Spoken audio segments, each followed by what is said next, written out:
I was gonna say something.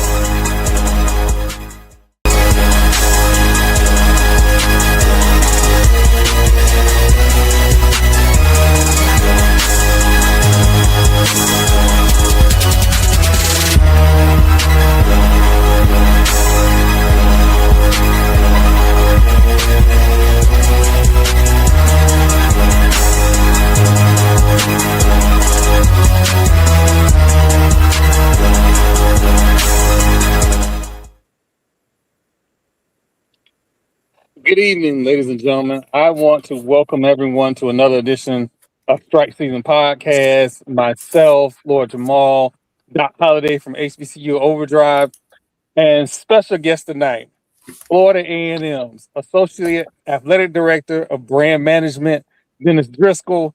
Welcome, sir. Welcome. Thank you, Troy. I Appreciate it. want to apologize to everybody. I'm having a little bit of technical issues with my internet because why not? So I'll try and get that fixed while we get everything started. You know, being a programmer for over 30 years, you would think that this would be easy, but just randomly, it is what it is. So Mr. Driscoll, you have had a lot going on over the last 6 months. Probably more crazy so in the last 45 days or so, if you will. Right. Have you had a chance to take a break?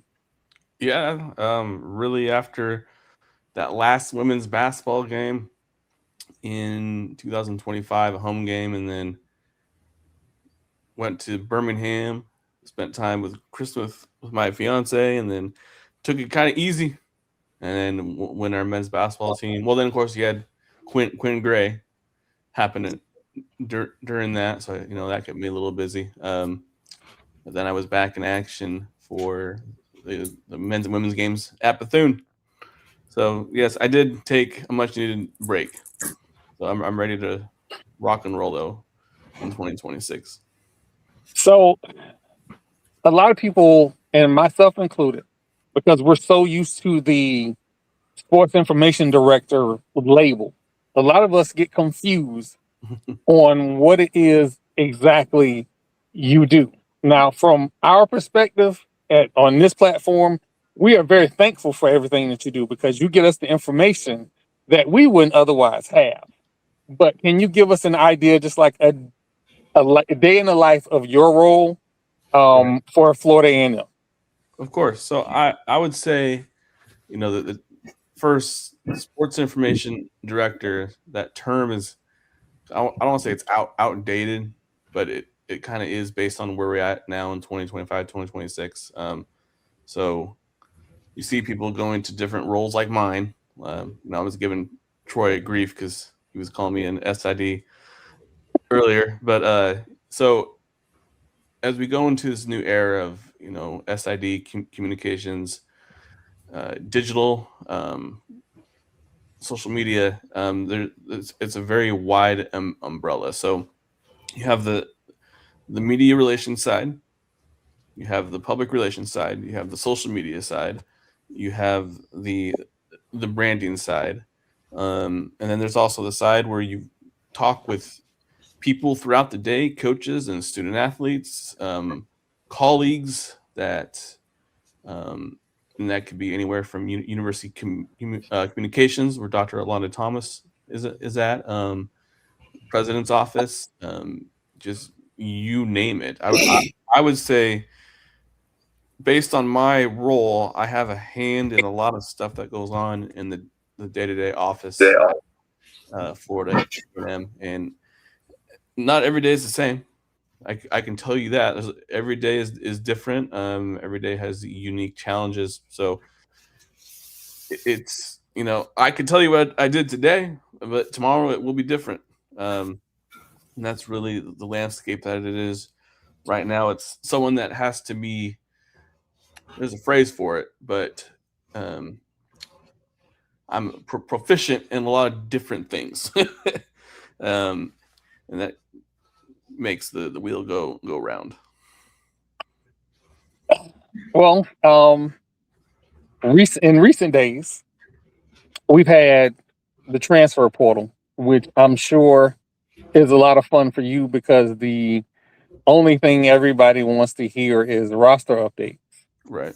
And from from this end, and the Orange Blossom Classic was an excellent example. Howard, I had Howard's roster for probably 3 weeks up until the Orange Blossom Classic. And then probably 30 minutes before kickoff, we got an update on rosters. Can you explain to people why rosters are constantly in flux and why people should just relax on the whole roster being updated? It's there's so many things that go behind rosters. We have a usually like for example, for we don't have a roster for 2026 yet at FAMU, so don't expect that anytime soon. I mean, we might have a preliminary one soon. So when you get into the spring and then the summer and the fall, things just change. Players might decide to leave, compliance issues. Players might be coming in late. Injuries. I mean, there's a whole host of things. Number changes too, position changes. Just kind of what a coach may want certain position group to have a certain number. There's lots of moving parts with that. Really, roster isn't solidified until the majority of it until fall camp starts. So I would say that it's about 75% full. Now, once fall camp starts, yeah, you might have the players there, but you don't have numbers yet. And they work their way through that process in fall camp. So it's, there's just a host of reasons. I'm sure there's other reasons that I haven't thought about or said as well, but it's just very fluid. Things can change on a dime. Jamal, do you have any questions? No, I'm doing homework, so give me a second. Well, and you know what? That brings up an excellent example. Your department, my understanding is a department of one and then interns. Yeah. So that's correct. I'm trying to put this nicely. So we dump bricks on top of you every day and then hope you can make a house out of it with just one man. With the new athletic director coming in, has he had any discussions about increasing the department or giving you more resources to work with? I know we're gonna have a conversation soon. Mr. Davis is,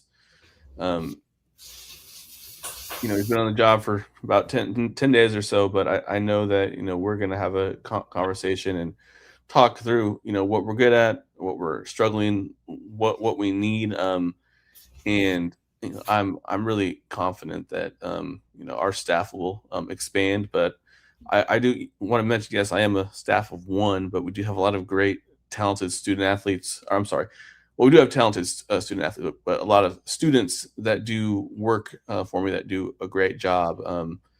Even before I got here, it was very heavy on students. And for example, TK, videographer, he's a fantastic student. Taylor Adams, who you saw do the Quinn Gray interview, is a fantastic student. Jordan Fitzpatrick, student, is someone that leads with our photos.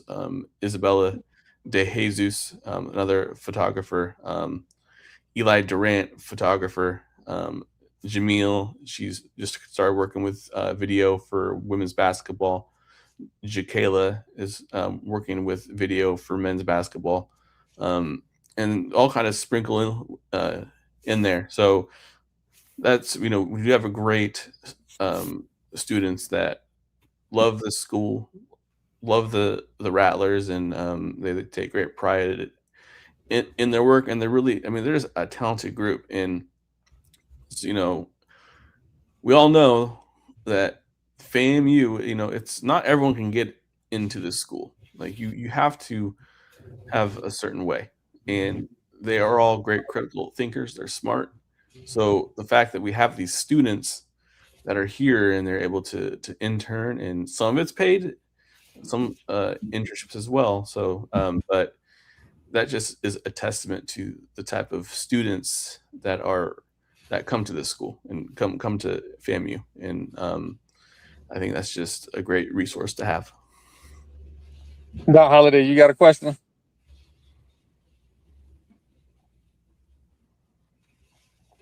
I think I might have lost him.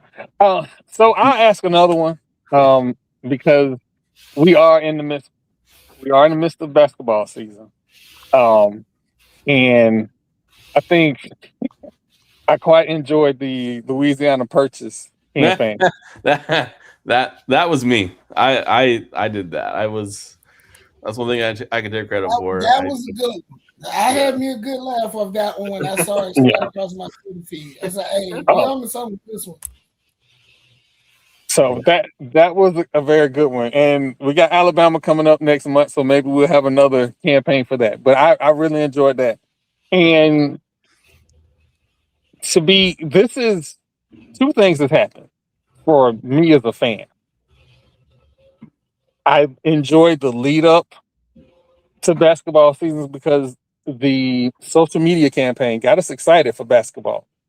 When typically this part of what I call strike season, after football, we're not usually excited about it until like something happens. So we were already excited about it before the season happened, and that may be because Charlie Ward, we had a couple players coming back from the women's program, and then the women go on a run that we definitely didn't expect. And we were able to see, and again, you get to see the coaches more than we do. We got to see more of Coach Gordon's personality than we normally do.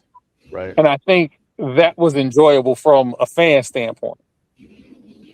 Coach Gordon is, she's great to work with. I would say to go, back to the women's team, and they 95% of that team is new.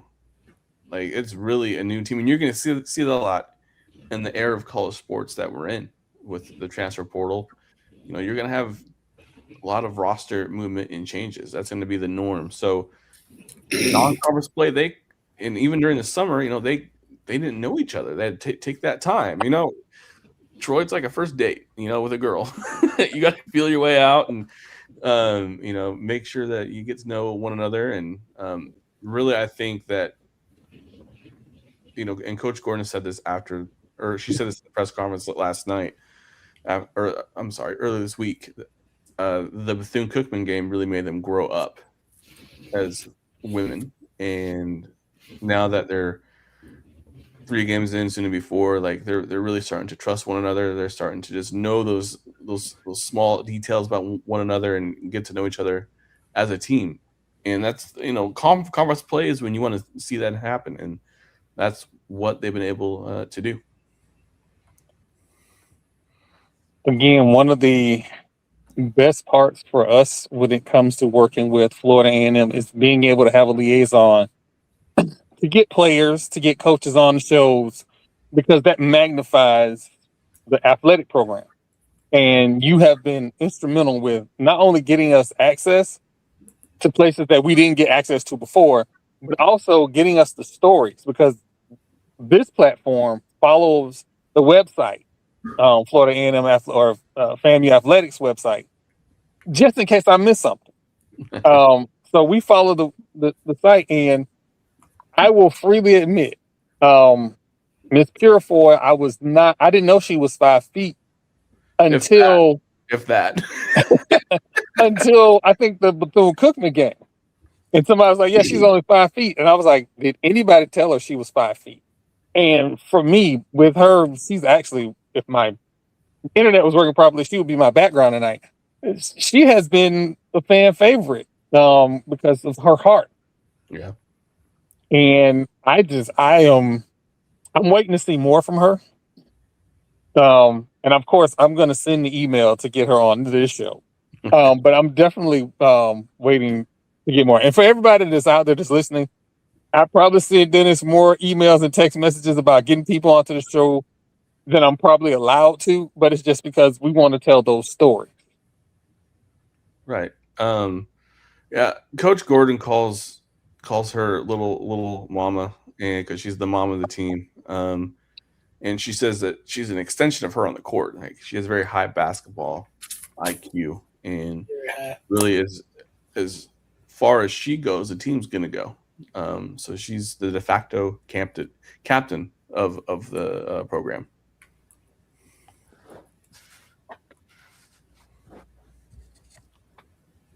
I'm gonna try and get this to work.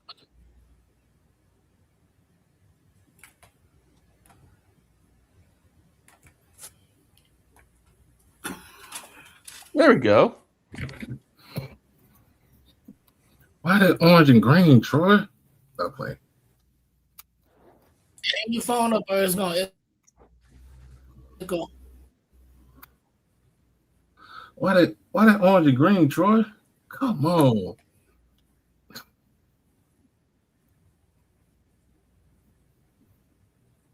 Nobody said no when you have your blue lights on in your blue room. Hey man, it's crippling. I'm playing. No, but all right, hopefully that's good. Hey, you better be glad I got my camera on because I'm cooking right now, so I can have lunch for work tonight.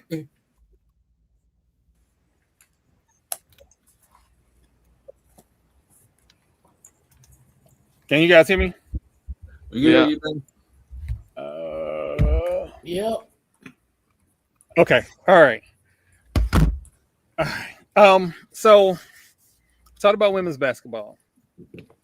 Men's basketball. Charlie Ward has been a I don't know how to explain his personality. He's very reserved, but he's been a reserved juggernaut. How has it been working with him? It's been great.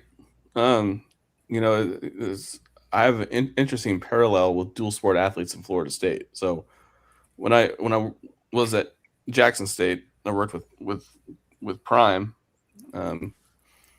here working with Coach Ward. So they're the same, but they're different. Obviously, you got Coach Prime with his persona and all that on one end, then you got Coach Ward, who is the exact opposite on the other end. But they share a lot of the same, I want to say, values and intangibles and just how they carry themselves. They're confident and prepared, and they're tough. They're detailed. They're process driven, process oriented, team oriented. I know people say, "Oh, Coach Prime isn't team oriented." Yes, he is. People think because of his primetime persona that he's selfish, and he's not. But I would say those are all things that they share, and I think that's something they all kind of come from that Bobby Bowden tree, and just it's interesting to see this, just see how they're similar in that aspect. And they're both winners.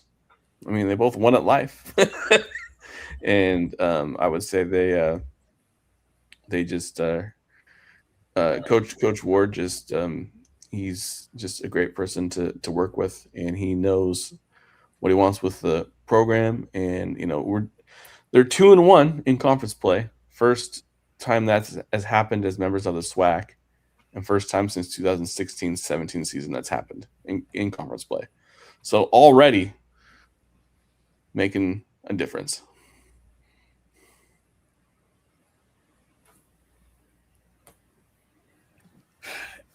To say that again, I am probably the chief trash talker on Twitter, and I have been getting my fill the last week, so I can't say anything bad about the basketball programs because I am enjoying myself probably a little too much. Oh, there's Marlo. Marlo, do you have any questions for Mr. Driscoll? I do not at this time. I'm sorry, I'm late, completely got and I just want to commend you on the job that you're doing. And, you know, as long as you keep it all about FAMU, you can't have nothing but success. So I really appreciate you. Thank you.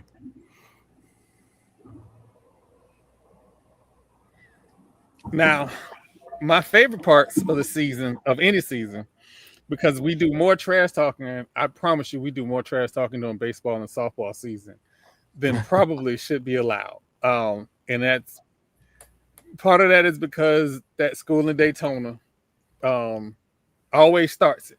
I want to say that the good Christian children always start it. And so, but we've also been of the thought process that when it comes to baseball and softball, that it should always run through the Florida schools. In baseball season last year, it most definitely did. Breaking loss. But yeah, how is it working with both Coach Scoop and Coach Bill? Oh, they're great. I have a really good relationship with both of them. Coach Shoop's actually right across the hall, so I see him. He's probably one of the coaches I interact with daily. And then Coach Beal, she's very social media driven, and she really wants to take that to a different level. So we're constantly working on social media and what her plans for that are, and that's something that she really takes as a priority for her program. Coach Shoop, he when it comes to social media, he'll tell you he doesn't have a Twitter or an IG. He says so he's more, but he definitely understands the importance of players being out there and being promoted, and he's great to work with that aspect too. But they're both, our baseball and softball coaches are really good people, and they're great coaches as well. I'm really excited to see the seasons that they're both going to have. Last year for the baseball team was supposed to be a rebuilding year. They ended up being one pitch away from going to the NCAA tournament, and then softball, same as well. They were one out away from going, so they were almost literally one out away. They both I'm returned still mad about that game. core nucleus of their teams, so I'm really excited to see what they'll do.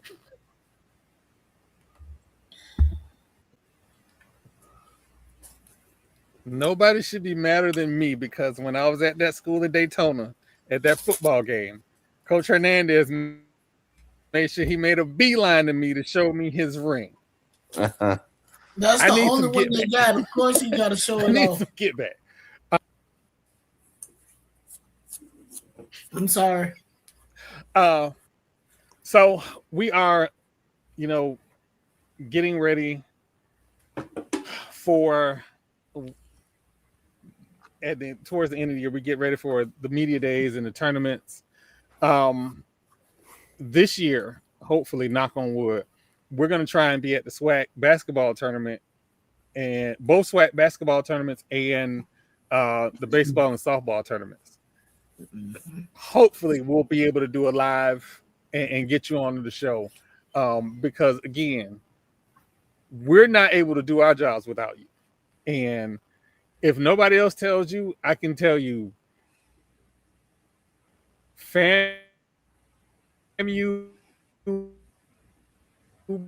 podcast, I think the diaspora, we talk about.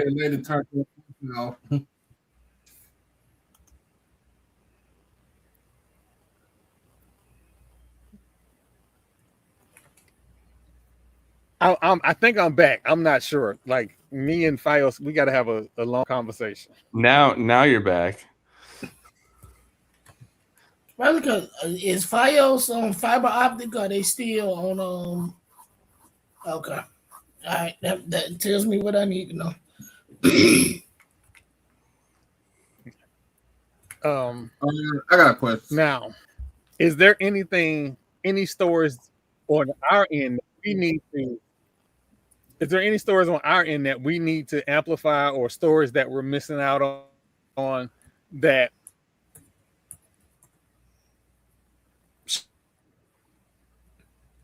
I couldn't hear last part.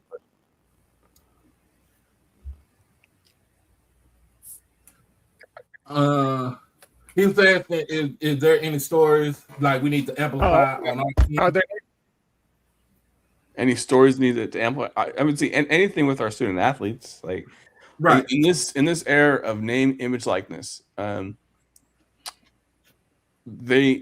those stories are gonna get them money. I mean, that's the best way to describe it. I'll go back to an instance that happened. It was right before COVID. When I was at Jackson State, we had a student manager dress up in the final game, and he hit a 3-pointer and went viral. Thomas Snacks Lee, and if that would have happened in this era, he would have been a millionaire. Yep. But the stories that we're able to tell of our student athletes, people are going to see them, and you're going to see advertisers, fans of the program, fans of the university, whoever it may be. They might like a story. They might like a kid, and they want to monetarily support that person through a name, image, likeness deal. And that's the era that we're into. So positive stories about our student athletes is really what everyone should be doing. That is with FAMU athletics that covers this program in all of our sports, because for us to compete and win and retain and recruit, that is going to be important for us, and it already is. I mean, that's the name, image, likeness is probably the most important aspect, aside from the transfer portal, that our coaches and admin that have to work with every day. It's a question in the chat, Troy. So I saw a couple of them, right? The first one, and I need y'all to understand, I'm only asking this because I've asked them this before, and the answer is always no, but I'm going to ask it so you guys understand. Are there any coach leaks that we don't know about that you want to talk about today? I can't. That he can say and not get in trouble. I can't. It's got to be HR approved. Got that HR stamp. So once we get that HR stamp, then we can announce it. But I can tell you that Quinn Gray is our head football coach. Now, does everybody understand? When I hear something, I have to go, hey, Dennis, on the record, I heard. And he tells me that exact answer. So nobody's keeping anything from you. We actually follow the steps like we're supposed to, and we get the correct answer. Now, when it does come out, he's going to let us know. Yep. I will. I got a question. I got a question for you. You yourself and Travis Jerome, y'all are pretty much like some of the big names, SIDs in the SWAC. I'm a big name. Oh, thank you. Hey, you at FAMU, you a big name, brother. Hey, look, I don't give FAMU they props all the time, but as far as with you have the. We do not care, Doc. Hey, look, man, I'm trying to be real, tell the truth. You being petty. I'm not It's being too petty. early. We ain't even at the show out section yet. You start. I ain't petty. I'm not petty tonight, man. You sure about that? After No, when we get to the NFL, when we get to NFL talk, then yeah, I'll be petty. Your team's Yeah. sitting at home. You can't be petty about that. Hey, we all sitting at home, bro. Hey, at least But we no. played the extra week. Hey, we got company. We got company, people. Hey, my bad.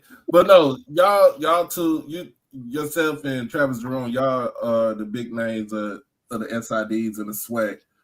Do y'all get in contact with each other and try to bounce ideas off each other from time to time? I mean, we used to. I mean, I would say that Travis and I have a lot of respect for one another. I mean, I would say we emulate each other at times. Like, it's kind of like I see something that Jack State does, and then I might, put a twist on it in a FAMU way, and he'll see something that we do, and he'll put a twist on it on his own way. Like for his basketball graphics, I saw that or for the final score, I think he liked what we did with our football one, and he kind of commissioned it to what he wanted to look like in the JSU brand. So little things like that. I think Travis is the best SID in the conference. He's done a really good job. He's really good at his role. All right. Before we get you out of here, I want to again thank you for your work. Just know that there will be several emails coming because it's that wonderful time of year where we want to talk to all the spring sports coaches. We haven't had Shoop on the podcast yet. We're working to get Coach Ward on here, and we're working to get Coach Gordon on here. So we're going to send the emails, and we're going to try and give everybody a chance to not only talk to the coaches, but also to talk to the players, because this is probably, like I said, the most exciting time I've been about FAMU basketball in a very long time. I think this past week, with sweeping the Louisiana schools and doing our own version of Louisiana Purchase, is probably the best weekend for FAMU basketball in quite some time. And you will be right. That is the most gangsterest, pettiest thing I ever heard right there. I want to thank you for being accessible. Like when we reach out to you, you respond. If you don't answer right then, you get back with us, and I appreciate that. Some of them other folks I got beef with, but I ain't gonna air that while you're on the show. I'm gonna wait till you leave. Oh God! Again, thank you, Mr. Driscoll, for coming on our podcast. Again, wonderful work. We're gonna reach out again to have you back on the show soon. All right, appreciate it. Hey, also, I'm a Broncos fan, and we're still in. He just had to be petty on his way out the door.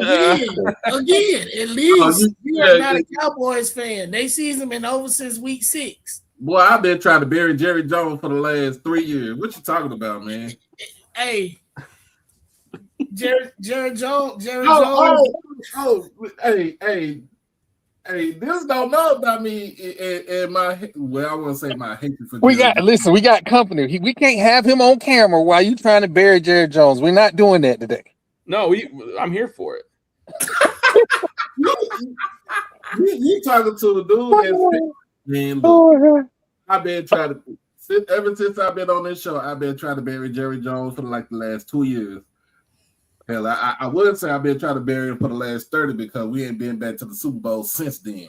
So, you know, hey, we went to a wild card with the first year, everything. So, hey, look, y'all got 187 years of football experience in Dallas and still can't win. You know what, Jamal? Since you brought it up, since we're here, there was a young lady from the Jacksonville Free Press that during the press conference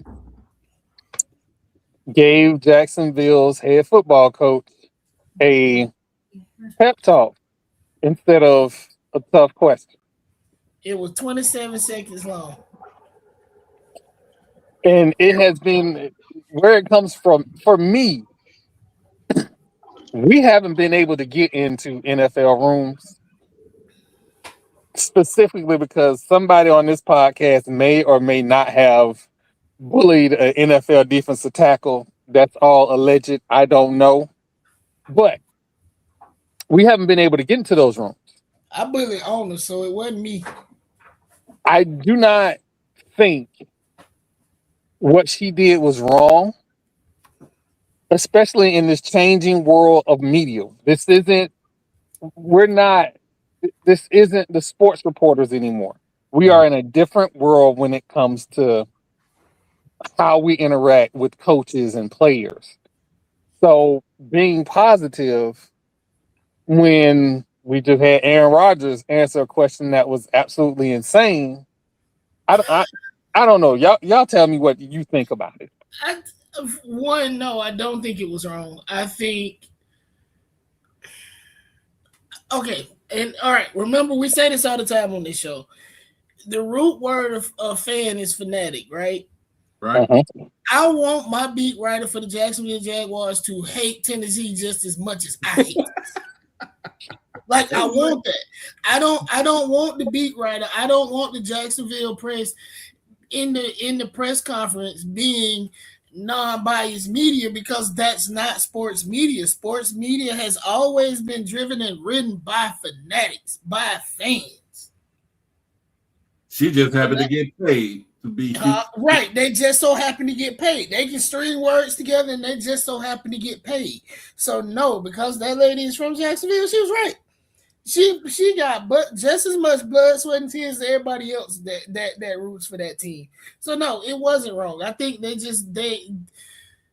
we have gotten to a point where where sports media persons feel like sports media should fit in this gray box and they don't step outside of that gray box. That ain't fun. That's not sports. Yeah. Man, but you really look at it though. The man came in there, the coach came up in there, he looked upset, he kind of looked defeated, but you needed to hear something like that to come from somebody else, especially her, because, like she said, she been doing this thing for over 25 years. And ain't nobody gonna change her for how she does her, her job. There's going to be times where she is going to ask tough questions to Coach Cohen, but at that present moment, what we saw was empathy and compassion. But you also look at the questions that was answered. Like, why are you asking this man about the toughness of Josh Allen? Why are you asking the same question you've been asking since week 5 in reverse? They better be glad they ain't asked me them questions. Thank you. That interview would have been left. Hey, I would have been like, what was the dude? He was the coach of the, I think it was the Royals. He from FAMU. Where they asked him a question baseball. Oh, you talking about and he destroyed the whole office. That would have been me. Vince Coleman? Was that Vince Coleman? Yes, it was Vince Coleman.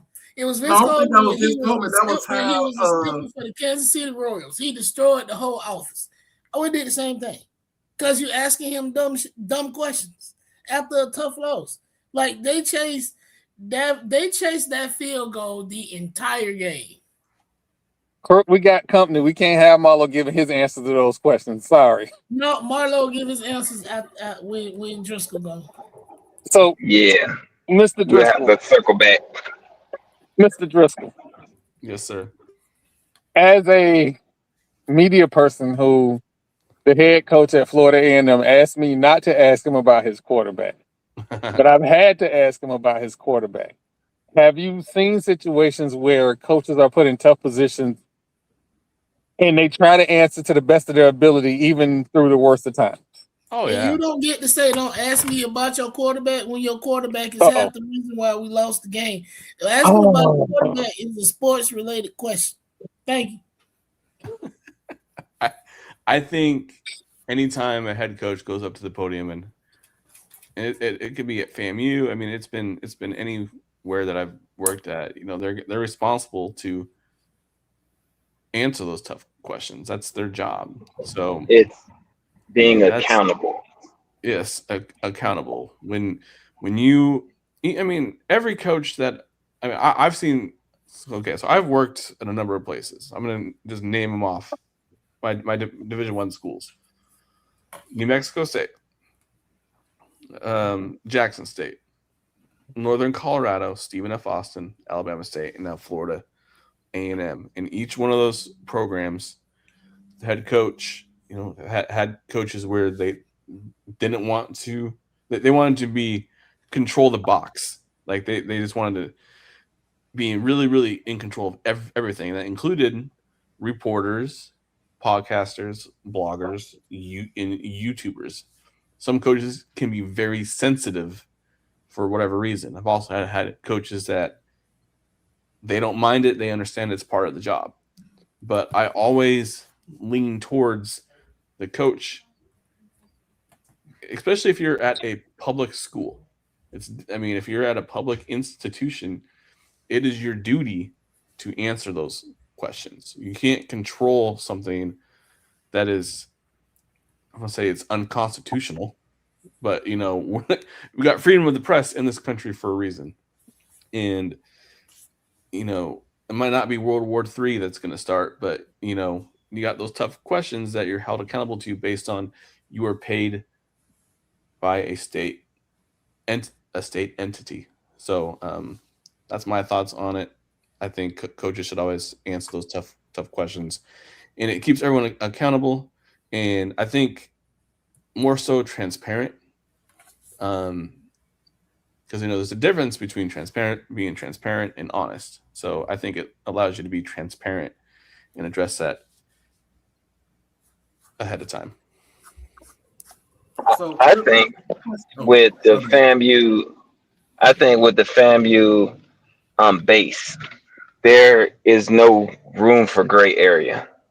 I think that from the very onset of the season, I think it was after the first or second game when he said, "Don't ask questions about his quarterback," that you can't make that your dynamic. Yeah. Like, you can't want to control the dynamic so much that you're not fulfilling your job. Right. And if you are beyond reproach, then say you're beyond reproach and go find you some job where you can do that, like high school or something. But when it's you're getting paid hundreds of thousands of dollars to do a job and you're not doing it, then you got to hold yourself accountable for it. Yeah. I want to make sure we impress upon everybody on the panel. We can't do this with him here. No, I mean, so this is the only thing I'm gonna say about it, right? In a presser about sports, if a coach gets up and say, "Hey, I ain't answering no questions about my personal life," I understand that.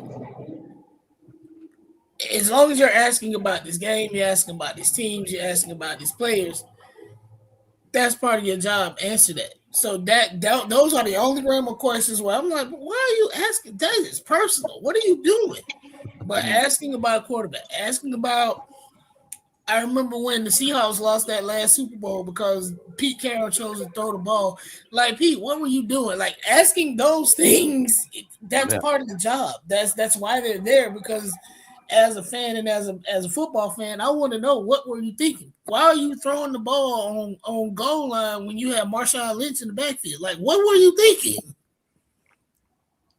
And as a fan base, you want to know if your coach can hold himself accountable, and that's how you garner more support. Like, if you see the building is burning, but you still sending people in there, like, it's a problem. And I think that's where the disconnect was with the last regime. I was going to ask you. Can I jump on here? I just want to add. So, with Coach Colsey, he's a great guy, really nice guy. I really loved working with him. Probably one of the best coaches to work with in my career. And I know he wanted to take the arrows for that team. That was his mindset. If he didn't want to put his players in that aspect, and you saw that because he didn't. The only time we made players available after a game was for the Classic. So he wanted to wear that, and that was his. As head coach, that was ultimately his call. And a lot of times at SIDs, and this is my philosophy, is we let the head coach is the CEO of their program. We can give advice and we can provide that guidance, but at the end of the day, they're the ones that make that choice. And so Which is also doing a disservice to those kids, because the ones that do have further aspirations, they don't know how to interact with media because of that. I mean, but we did do media training with all of them during the preseason. So we did have about 5 to 6 kids that we're ready to go. And coach just at that time didn't want to make them available, so they were prepped and ready to go. So, but I do agree with you though. If you're able to go after each game, win or loss, you're going to become more comfortable with that. Repetition will make you better. So, but that was that. I got a question. What year were you at Stephen F. Austin? 2022, 2013. 13 to 22? 22, sorry, 22, 23. 22, 23. Okay. Nacogdoches, Texas. Oh yeah, I've been. I was a student there from 06 to 08. Oh, okay. That sounds like a lot of driving. What's up? That sounds like a lot of driving. That's what that sounds like. Definitely sounds like a lot of driving. Nah, from here, it's not even that far from me. It's like 2.5 hours. Where you at right now? I live in Dallas. I'm born and raised here in Dallas. I take 20 to 259. Yeah, Axe and Jacks. Yeah, I have not been back on that campus since 2019. So yeah, I need to make an appearance. Probably this season when they're not playing in Nacogdoches. They're playing them in Prairie View. Yeah. Well, again, I want to thank you for coming on to the show. Love the insight. And we're definitely going to get you back on the show. We always try to protect our guests, not only from us, but from outside forces. So that's why we're like, hey, we got to behave while he's on. So I just want you to be aware of that. It is Fat Mouth Sports for a reason. So we make sure we protect our guests. But again, I want everybody, listen, follow FAMU Athletics, follow Dennis Driscoll on both Instagram and on Twitter. A lot of insight. You will also find out that he is soon to be, in the near future, is going to be married. Oh, yeah. So, at a later time. Stacey Adams for the past 6 months. And listen, somebody's going to invite me to their wedding, and I got Stacey Adams to go to a wedding. I'm all set for it. Don't invite him to your wedding because he ain't gonna have on no socks. And here we go. Yeah. I'm gonna drop the wedding registry on Twitter so anyone can donate. So boom, there you go. All right. Well, thank you guys. Troy, appreciate it as always. No problem. So I'm gonna say Broncos win the Super Bowl over the Bears. I'm leaving. I hope y'all both lose. Later, brothers. All right, thank you. All right, have a good one. Oh man. This has been a healthy season for me. I told y'all that was my SID. Now, I be trying to be on my professional behavior around people I like, but if that was at Daytona SID, I gotta ask him about some stuff. You gotta get him back on the show. We already talked about the getting the whole thing. We talked about that. Pick up. You know what? I'm gonna send that to somebody. Hold on, one second.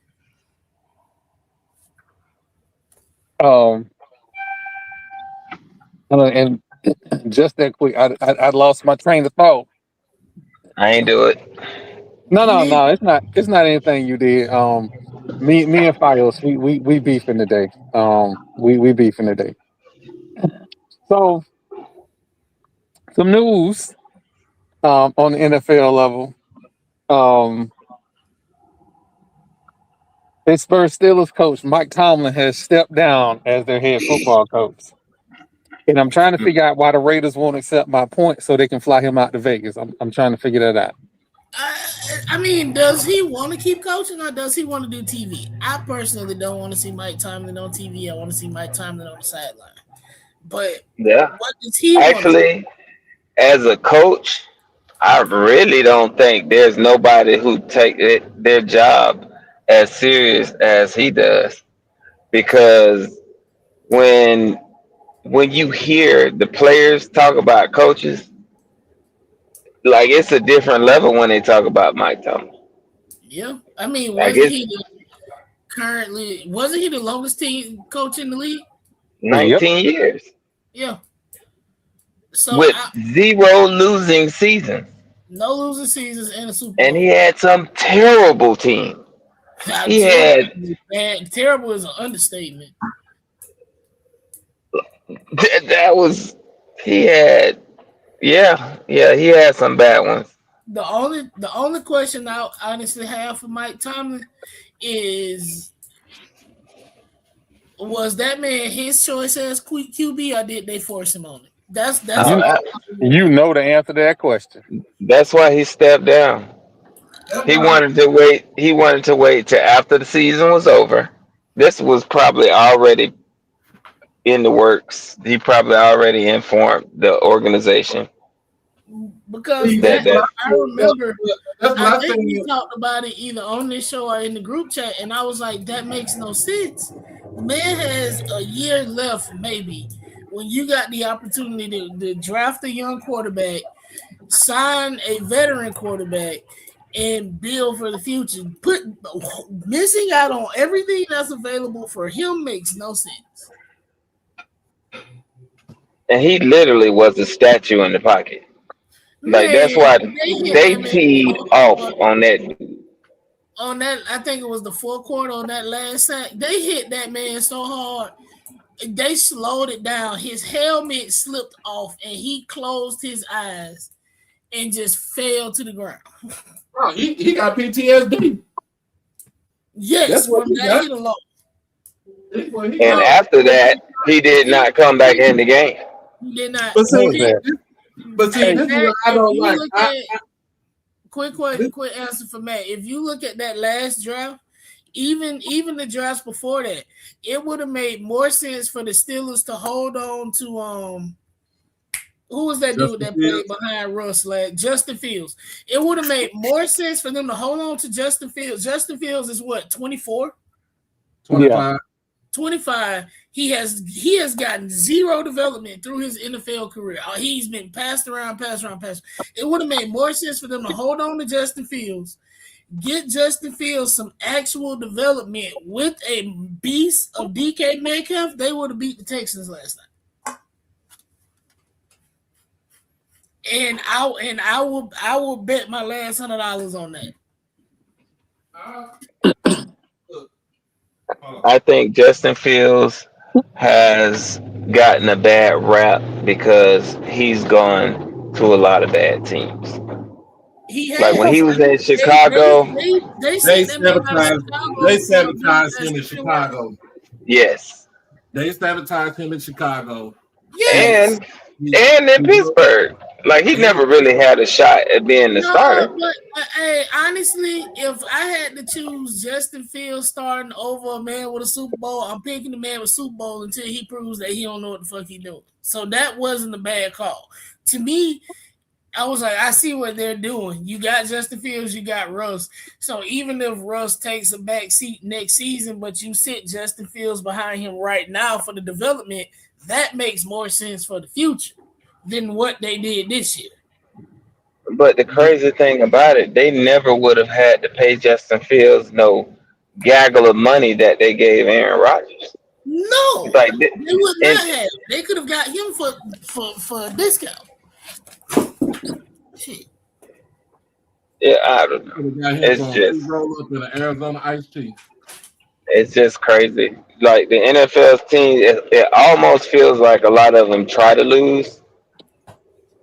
They don't lose enough to get high draft picks, but they lose just enough to piss off their fan base. It's crazy. Not the Raiders. But here's the thing: I kind of argue this with Dave. I'm like, Pittsburgh has not been out of the first round of the playoffs since 2016, right? Even though he has 19 winning seasons, consecutively, what has he done, or what has his team done since that Super Bowl run back in, what was that, 2009? I'll ask you an even more pointed question. What other coach in the NFL would have done more with the teams that he has? None of them. All of them would have been fired after that season. Like it's like comparing apples and oranges. You just can't, because there's no way to compare what Mike Tomlin does or meant to Pittsburgh. It's just you can't quantify it. Like he got guys to run through brick walls that normally can't run through cotton walls. But here's the thing, though. Pittsburgh, the Rooney family is wrong. Whoever the GM is, they set that man up for failure because they haven't gotten him a compatible a quarterback. So what was going to be your contingency plan when Ben Roethlisberger left? There isn't one. There wasn't one. You had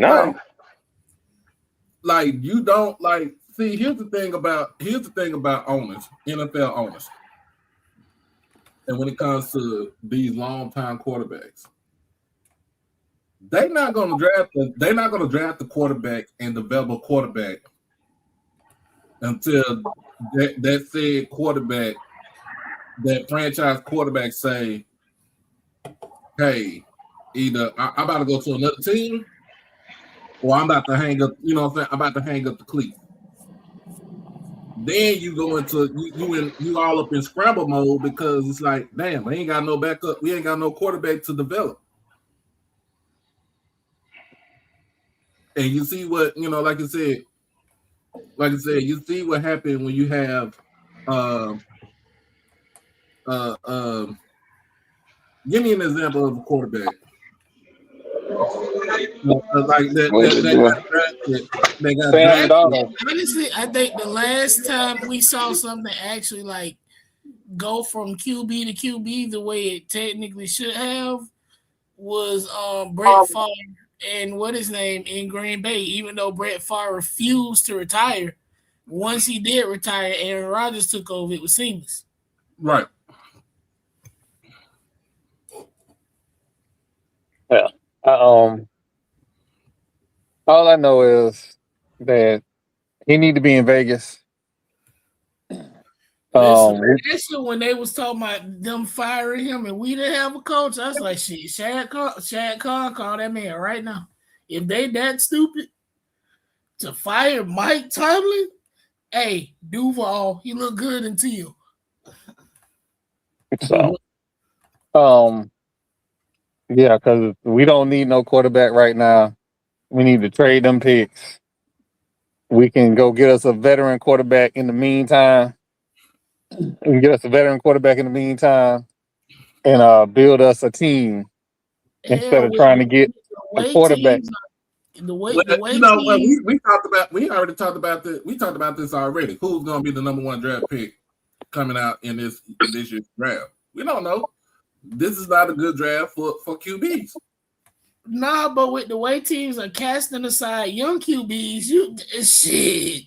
Justin Fields is available. Hell, Carolina clearly hate their quarterback. Kyler Murray is over there. You can get a quarterback. A gently used quarterback at that for cheap. That just needs some development and a little bit of love. Well, I'm about. This wasn't on the rundown, but I'm gonna throw it out there because I saw it late. So we talked about Desmond, or the quarterback from Washington, Desmond Williams. So the whole world jumped on him because he went back to the school, and everybody was like, "Oh, I see the contract work." Well, let's re-examine that, shall we?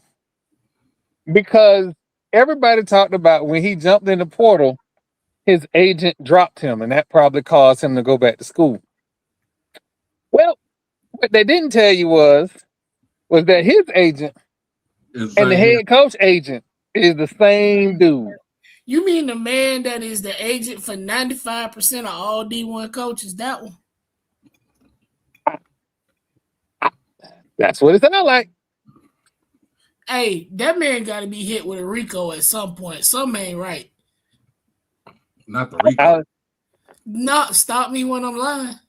I'm gonna tell you this. It's some Florida State people right now that if that man is ever touchdown in Tallahassee, he ain't gonna make it back to Tallahassee Regional. I can promise you that. And I'm gonna be somewhere watching, sitting on the back of my truck with a cold beer in my hand. Because I need all Florida State friends to understand. I need y'all to understand one thing. Alabama was never hiring Mike Norvell. No, they were not. I think a lot of it is like you said, Troy. They looked at that record and was like, "No." Yeah. Women lie, men lie, numbers don't lie. And the thing that you can do with numbers is you can build predictability models, which is what a lot of people do. They built the predictability model with the information that they had and said, "Oh no, Right. that ain't gonna work in these parts." So, when I say stuff like the athletic directors on the PIP, I'm not saying that to be funny. I'm not saying that for likes and clicks. I'm telling you the truth. It just happens to be funny the way I say it. Cause I technically work a corporate job, so when people get on PIPs, you can go ahead and pack up your cubicle, your office, your standing desk, whatever the fuck it is, because you ain't getting off it. They design them things for you to feel. Yeah. All these people talking about, oh, Florida State broke. Look, Florida State ain't broke. What the Board of Trustees done told y'all is they have ran the ship aground. We're not finna give them more money to blow. So it's finna be lean for a little minute, and then when it's not, we good. Bad enough the Ibis is in the national championship game at home. That was not my bingo card. Quit telling them white people to go to Opelika. No! First of all, Opelika ain't even fucking Opelika no more. It's motherfucking Brooklyn. Apartments down there, $3,000. And the last time I lived in Miami, I was managing bread routes. We was riding through Brooklyn. I was like, I know where I'm at. This the hood. Mm-hmm. There was a white lady walking a poodle. Mm-hmm. I looked at the driver, and I said, "Hey man," he said, "Yeah, it ain't the same no more." I said, "Nah," because about 5-10 years ago, that lady would have been on a missing poster and the dog. But No, no, I'm just I find it interesting how grown people, and I've had some content creators get mad at me on my stance on this, but the truth of the matter is, it is very easy to make them kids the villain when the grown people is getting all the money. Yep. So, we got the national championship game. Next Monday? Mm-hmm. We got we got this weekend. Who we got this weekend for the NFL? You got Pittsburgh and not Pittsburgh, but no, not Pittsburgh. Houston and Hold on, I got it. It's Houston. Is it Denver? Do they go to Denver? The Broncos are playing Buffalo. Okay, the Broncos and Buffalo. Oh, that's gonna be a nice one. And then the Texans and the Patriots. The 49ers and the Seahawks. And the Rams at The Chicago Bears. That was not on my bingo card.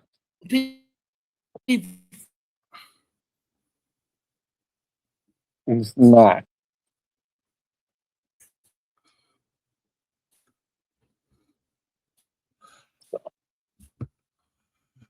So the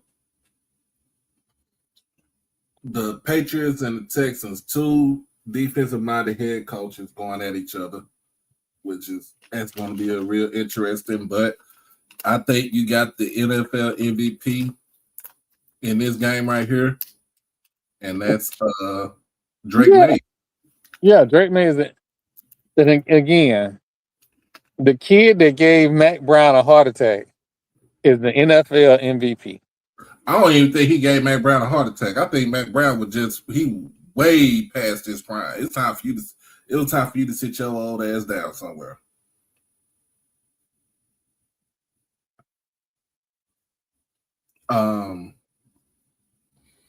But that Buffalo versus Denver is going to be a nice one, because I want to see.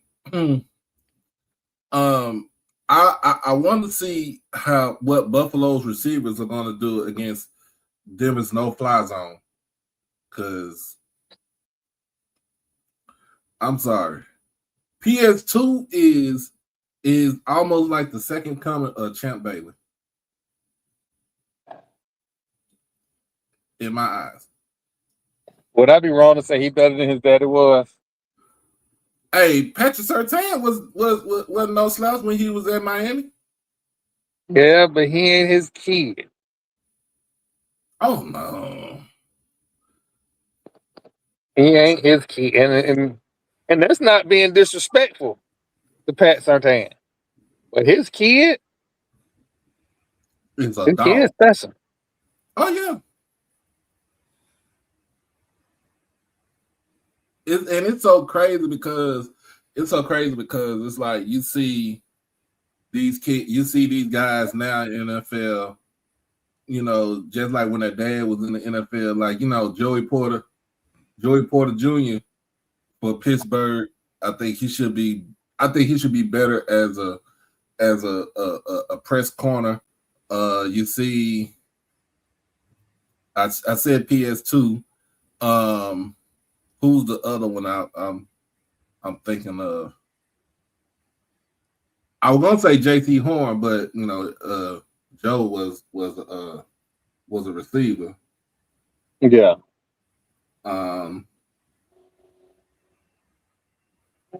That's the tip of my trying to figure out who was the other one. But just to see these kids, man, like 10, 15, 20 years ago, we were watching they pops in the NFL. Yeah. Now we see here watching the kids. That's crazy. Like I don't. I forgot about Stingley because his daddy was a dog too. So with Mike Tomlin stepping down, Eric Spoelstra is now the longest tenured head coach across 4 major U.S. sports. Who? Eric Spoelstra. Miami. Spoelstra. Yeah. Hey, can I get? I need to fire something off real quick. Just need to fire something off real quick. Can y'all please, for the love of God, quit trying to send Ja to New York? He can go to Miami. He can go to Orlando. He don't need to go. No. He don't need to be in New York or Miami. He needs to be in a small market team. Send him to Utah. Is he in Memphis? And as a man that used to live in Memphis, that's why he had like that. He need to go to Utah. Hey, you ain't lying. He don't even send him to Rattler to the Hornets because that's ghetto too. Hey, you ain't lying. You ain't lying, Jamal. Living in Memphis, because I lived in South Memphis. Oh no. Bro. When I tell you where I used to live at, you gonna go down. I used to live 7 minutes from Beale Street. You live with Orange Mound? Damn near. Okay. So like I'm just saying, I'm gonna be honest with you. Don't send him to Dallas. No, he don't need to be in Dallas either. He don't. And the problem is, because he can't even go to the Pelicans. He gonna be in worse trouble than Zion and his bad BBL models. Yeah, Utah, Sacramento. That's where he need to go. Minnesota, maybe. That's. No, you don't need to go to Minnesota. Him and Ant. No, one of them gonna have to move. So they ain't gonna be on because Indiana love their guns too. When I lived in Indiana, they installed gunshot detection. They were shooting so bad. Gunshot detection. Yeah. Like real sad story, but real story. One of my coworkers was killed in Indianapolis when I was living there, and they still don't know who did it. Oh wow. Unsolved. That's how bad that city is. Small market teams for Ja. Yeah, I'd say Sacramento because it's still a drive away from you still gotta drive to Oakland. Or you know what I'm saying? You ain't it even though it's like a 2.5 hour drive from Sacramento to Oakland, you still gotta drive through the before you get to the town. Like I said, I would say Oklahoma City, but nah, they good. They good with what they got. They don't need all them problems. I would say San Antonio. Now, if Greg Popovich was still coaching right now, I would have said San Antonio. Because he don't want to listen. Pop would have put him off the team. But that's the thing, though. You think Pop was gonna deal with all that? Mm-hmm. Pop wouldn't deal with Mad Max. He told Mad Max, if you keep going to the club, I'm gonna trade you. And he traded him. Yes. So that wouldn't have worked. Pop was old school. He had a thin line for bullshit. Actually, there was no line for bullshit. There was zero line. I would say Utah. Because they ain't got shit up there. His ass gonna be a Mormon by the time. If NBA young boy can do house arrest in Utah and not get in trouble, Ja can go to Utah and not get in trouble. Yeah. I said what I said. But you ain't wrong. That's the whole thing. You ain't wrong. That makes perfect sense. But yeah, I need to get that off because I'm having to deal with a whole bunch. Can I get this off my chest? Oh, go ahead. We've already said this before. The AD experiment is over with in Dallas. It is time to offload him and that ugly ass contract that he has. It is time. You want to know something? Before you knew me, probably before Trey knew me and the nigga on Twitter argued for a week straight because I said he was washed while he was in LA. Man, he an MVP. What have you done for me lately? Nothing. He gets hurt every 90 days. Yeah, and of course, he got hurt. So he's going to be out for a couple of months with a left hand injury. I think he's going to have surgery on his thumb. Yeah, it's time to get rid of him, get what we can get. He gave his best years to New Orleans, and they did nothing with him. Even when they brought Boogie Cousins up in there in New Orleans, Boogie Cousins wasn't the help he needed. That was a semi crash out. But I'm just saying when he went to New Orleans, he kind of did. You seen the demeanor, the demeanor on Boogie Cousins. He did kind of chill out. He had to chill out. He had to chill out.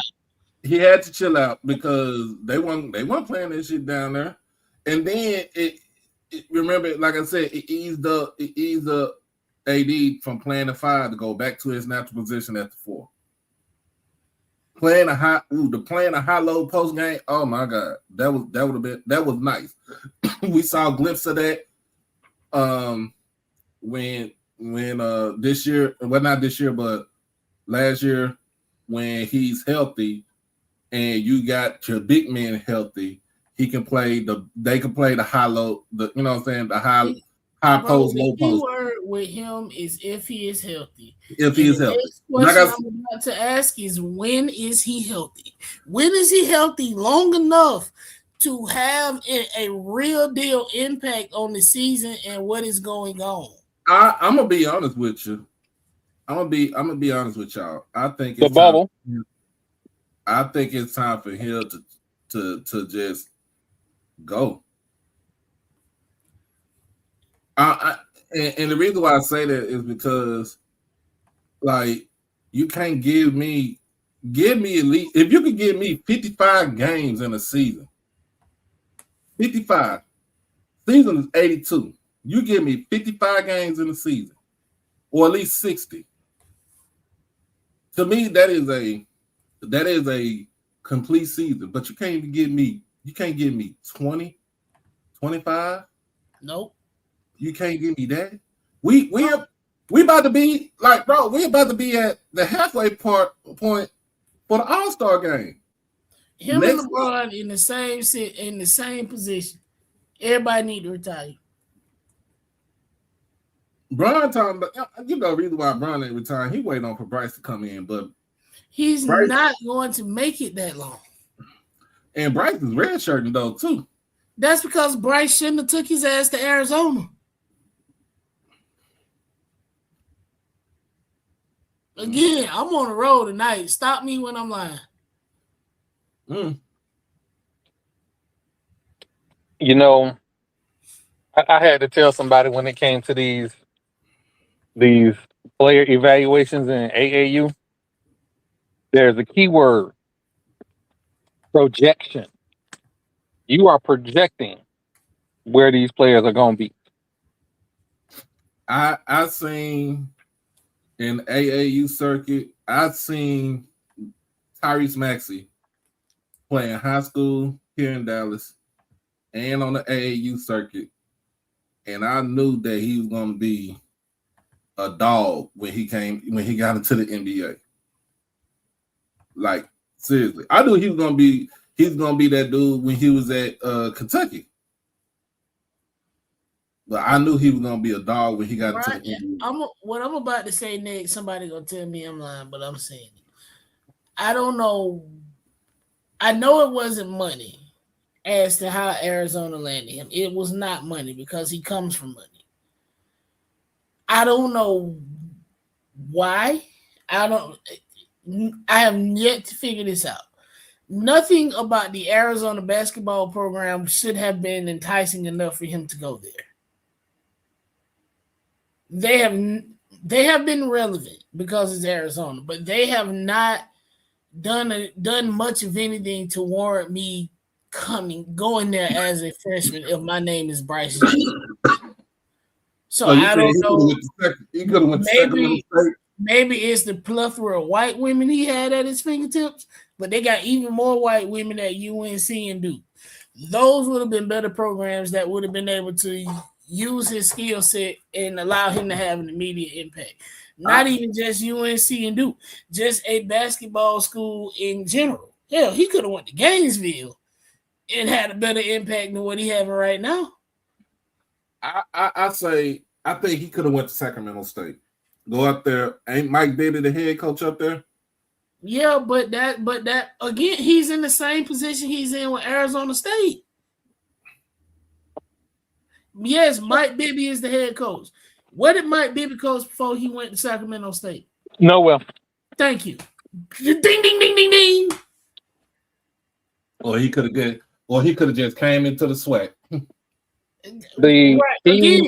Again, when that light-skinned man was our head coach, I said it. I was like, hell, I would invite him, I would wine and dine him, and I would send him an invite.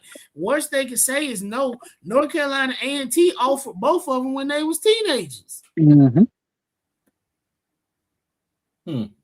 Nobody wants to hear that. Well, I'll tell you why. They went to Arizona because the coaching staff NBA pedigree. That's it. And they getting their teeth kicked in. because NBA coaches aren't the best college coaches. Yeah, but they're actually doing better than what people are expecting them to do as far as the season in the Big 12. But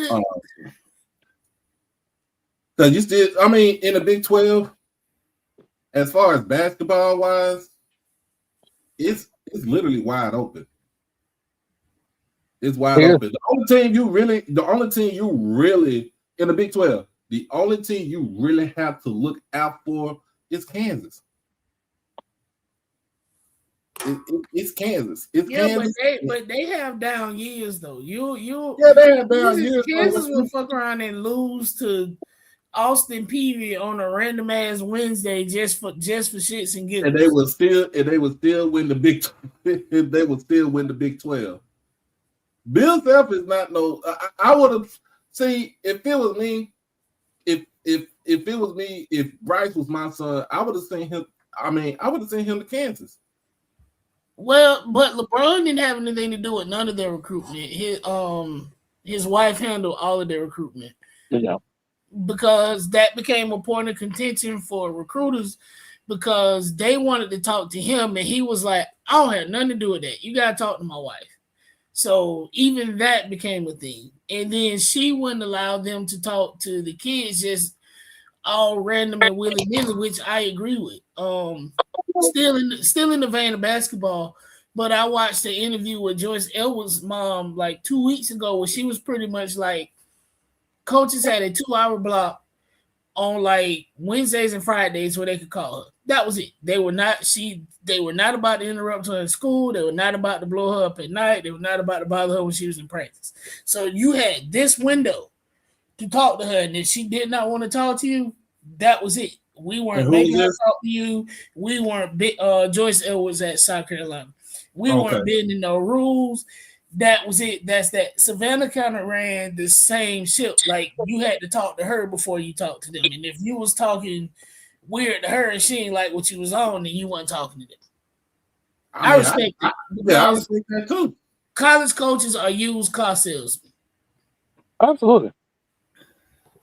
Absolutely. Man, Bryce could have went down to Suno and see how it is in that. Not on that EBT card. They couldn't even land Cayenne Anthony.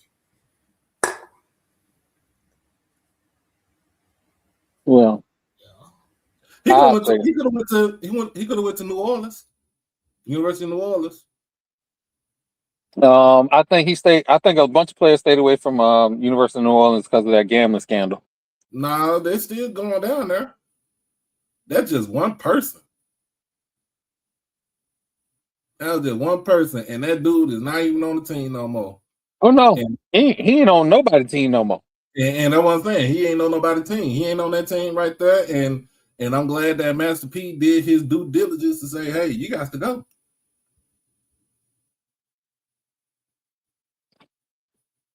So, oh, hi, Danny.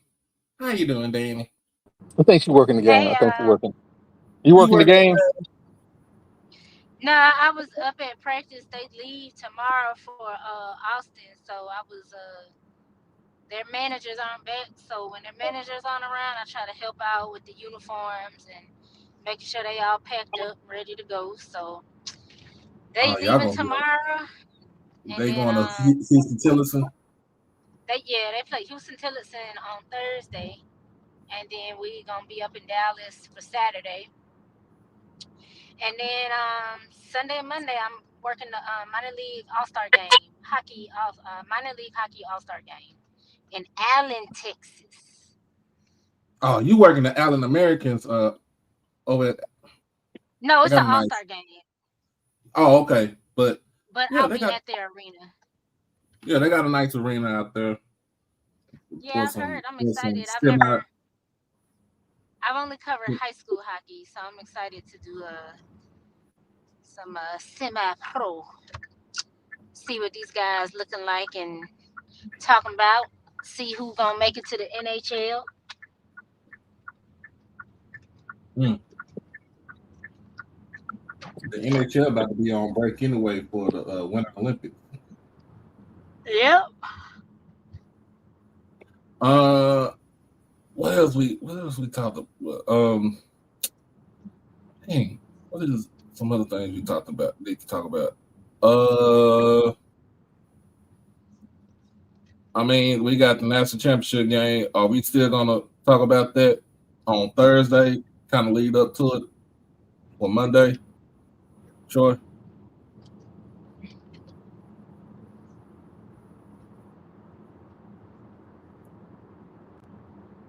Or how? Hear me? I think. Can y'all hear me? Yeah, I think that blonde head later done. That blonde head later done turned off his Wi-Fi. She said enough for tonight. Turned that Wi-Fi off. Any more crash outs, Jamal? Can y'all hear me? No, I don't think I had no more crash outs. I can't crash out about the game. It is what it is. It happens when you have a young team and your QB finally getting some development. So I'm not mad about that shit. We'll be back. Fuck everybody but us. Duval. I don't have no crash out. Man. So I'm gonna be honest with you. I'm gonna be 100% honest with you. The answer is no. Men's basketball, absolutely not. I had a sliver of hope. Basketball. I had a sliver of hope that they would be like middle of the road. I didn't know they was gonna be this good. The answer is no for women's basketball too. Asking how Mo Williams doing. I mean, we doing all right. We had a hit week. Man, Alabama A&M came out swinging. Kentavious Dozier kicked our ass by himself. I'm gonna tell you a conversation that need to be had.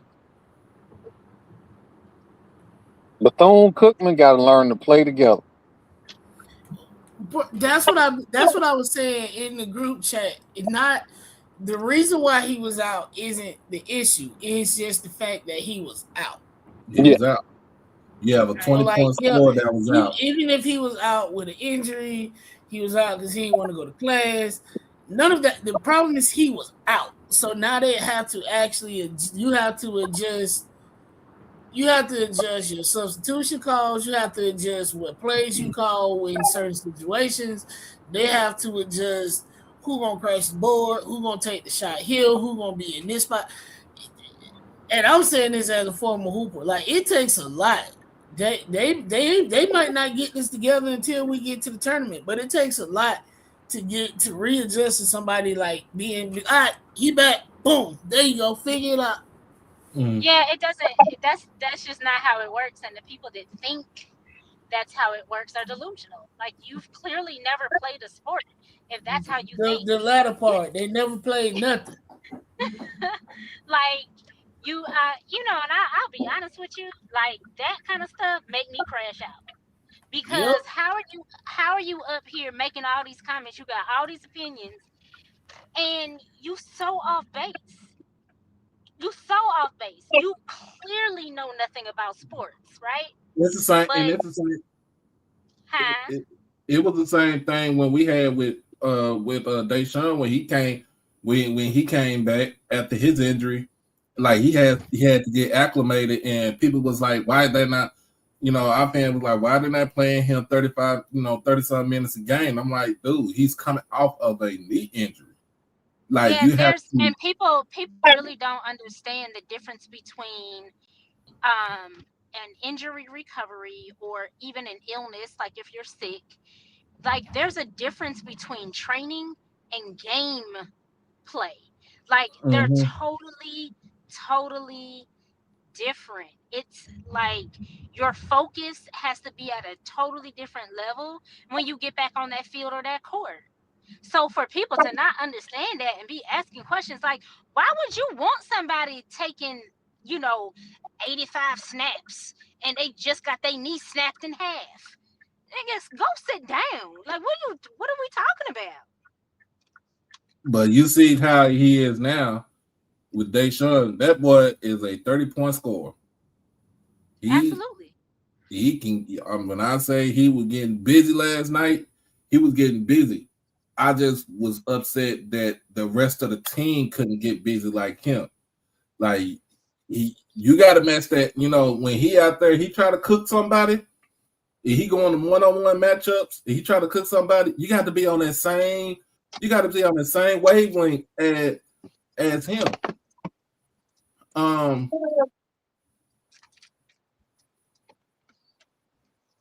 He said, reminding him of a young Mark Aguirre. Oh, wow. Listen, I'm about to tell y'all something that y'all probably was not expecting to hear. The SWAC is going to have the most exciting basketball in damn near all of mid-major basketball. It's going to be it's going to be a intense tournament time too, since everybody qualifies for the tournament this season. Man, that thing going to be a knife fight. It's going to be a knife fight. So Troy, I know you put it in the chat. You put it in our group chat about USF. They got their QB. Yeah, they got two QBs. They got two QBs. So you're saying now that Andrew Body might as well go back to Alabama State. I told y'all, this Alabama State don't offer his. If they don't offer his major for grad school. So I don't know if Alabama State is still an option. I haven't talked to the people yet, but I'm gonna say this, right? I like Body. I want everybody to understand. I think he's a very talented fellow. I was concerned when quarterbacks are in tiers. You have tier 1 quarterbacks that everybody wants. Ty Simpson is probably the only tier 1 quarterback out there, and he is entertaining whether or not he's gonna go back to school or not for NIL. So there's that. When those second tier and third tier players started going, and I didn't see Body name, I got concerned. No, I should not see West Florida quarterback go before Andrew Body. I'm sorry. But what type of season did he have last season at West Florida? Did he pass? He had an amazing season. So then he had an amazing season. But again, we talking about a Division II quarterback versus a Division I quarterback. But we saw what he did against UAB. West Florida quarterback ain't have no UAB moments. But you know what I'm saying? But here's the thing, though, Troy. Marcus Stokes is not a Division II quarterback. That dude was a P4 quarterback at the most. He messed himself up because of what he said. Nobody didn't want to touch him, so he went to West Florida. Oh, wait, that's that. Okay, yeah. He was supposed to go to Florida. I remember now. He ran his mouth and lost his scholarship in Florida. Okay, lost his scholarship, and that's the reason why nobody didn't want to touch him. He was toxic if you really think about it. But the head coach down in West Florida said, "Come on over here. You got to earn your keep." He did what he was supposed to do. He got his chance to go to Memphis. He's going to be the starter for Charles Huff at Memphis. I'm not. He is not going to play. He's not going to be on the bench. He's not going to do none of that. He is going to be the starter. He's supposed to announce by the end of the week. That'll be great. But again, because the portal closed on Friday. Yeah. Again, in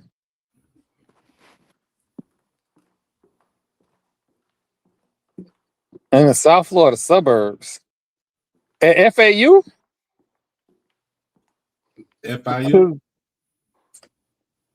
Willie Simmons had an opportunity to get Body.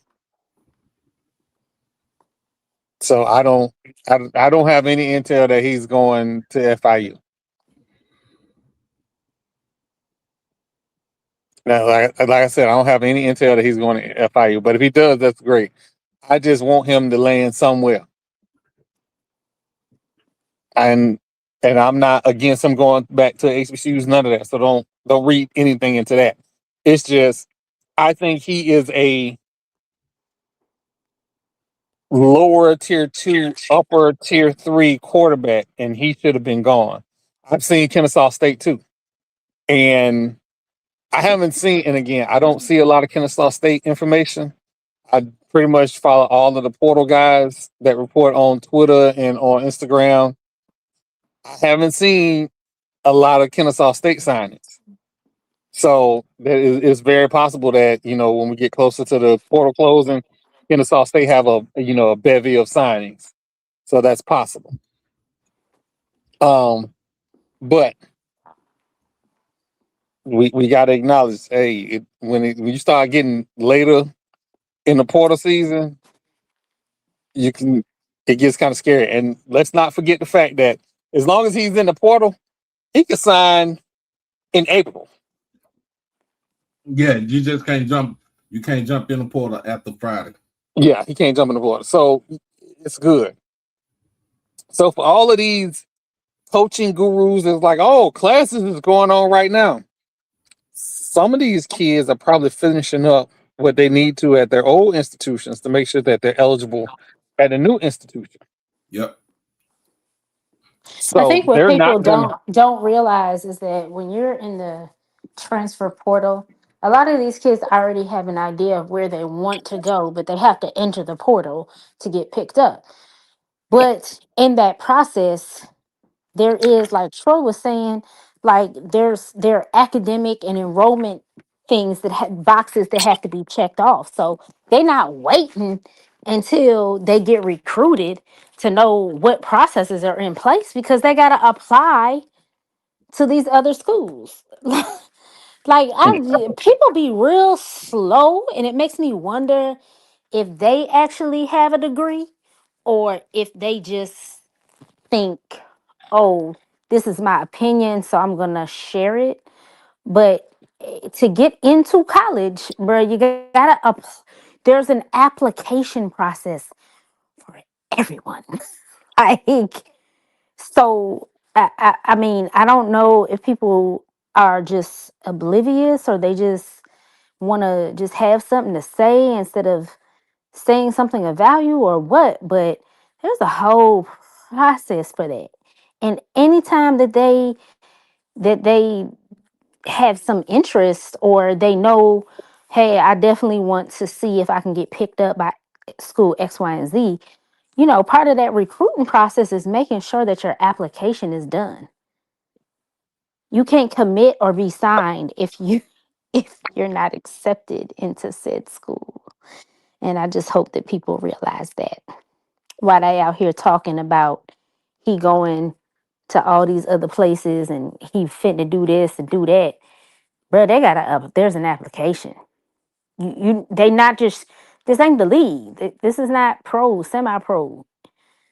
Like, you don't just get picked up and sign a contract. They're still in school. You heard it on here first. The rosters aren't updated. Dennis told you the rosters aren't updated because of compliance. So, like, I definitely, people need to understand that we get all excited as fans and we want to know where all these players going because we fans. This is still education.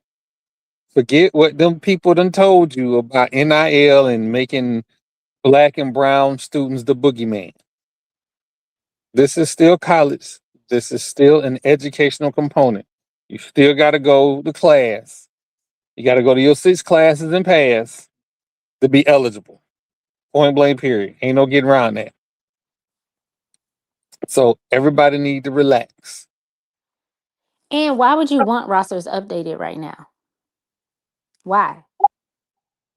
It's January. Again, It's January. Like, people get all, see, here's it my is favorite part. effing January.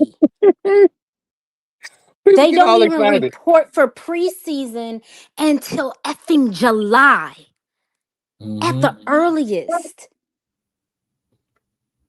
And Most kids, July is not even practice because you can't actually start official practice with pads until what is it, it's just, 36 days. I may be getting NAIA and NCAA, but there's a time frame. Yeah. Like you could do conditioning and no contact, but you can't actually start practice until a specific number of days before your first game. Before the first game. Like people, some schools are still like tweaking their schedules. Some of them. But the roster itself, like I wouldn't even, as a coach, I wouldn't even want my roster out there this early. no. I don't want you knowing who I'm playing and putting in. I don't want you knowing my depth chart in January when I still got 8-9 months to get my team together. Ain't no way. Like, so some of y'all sound stupid. And if you think about it, I'm looking at it because I'm looking at it like a lot of people get kind of antsy when it comes to like right now when you look at it, you don't have people on your, you're trying to see what your roster looks like, but you don't know what your roster look like because first and foremost, the coach is gonna have to re-recruit his roster. He has to re-recruit his roster, try to get kids up out of the portal, and then he's gonna go look for he's trying to go ahead and replace some of those kids that either jumped in the portal or graduated. Like when you see, I'm put for example, Jackson State, we lost a lot of kids because of we lost a lot of kids because of graduation, not because of the portal, but because of graduation. We only lost a few for the portal. We lost a couple of because some of them get ready, to go for the NFL, right? They want to go ahead and get ready for the draft process. But you don't like what we saw. I saw on Twitter this weekend, like all of our, all the kids that committed, your JUCOs and your transfer portal kids committed, and most of them are getting ready to come. They are in school now at Jackson. Like you don't, and then you gotta realize you still have a February signing period. Those for the rest of the kids as high school, really for high school and for the other transfer portal kids. And then also you got to remember too, late May, early June, you got a lot of kids that are on the JUCO level. You have to wait for them to graduate from the JUCO level. And to Emmett's point, I wasn't talking about spring ball. Spring ball is totally different. And a lot of the kids that play spring ball may not even make it to the fall roster. So again, like that spring roster is totally different. It's no different than fall ball for baseball. Flunk out after spring. They hardly it's like having practice players for basketball. They're gonna decide You know what I'm they saying? don't like the school or the city or the coach staff, and they gonna want to leave. Mm-hmm. Yeah, like I don't even count spring ball. It's again, it's like fall ball. It's like fall ball for baseball, right? Like Yes. that's not your season, so that's not your actual roster. Mm-mm. So yeah, when you look at it, it's like it's not your actual roster. Your roster, like you said, your roster gets finalized. Really finalized what, 2 weeks after media day? Hell, 5 minutes No. before the first game. Then I told y'all, Howard was doing roster updates at the Orange Blossom Classic 30 minutes before kickoff. Yeah, 5 minutes. I'm talking about competent football teams. Confident.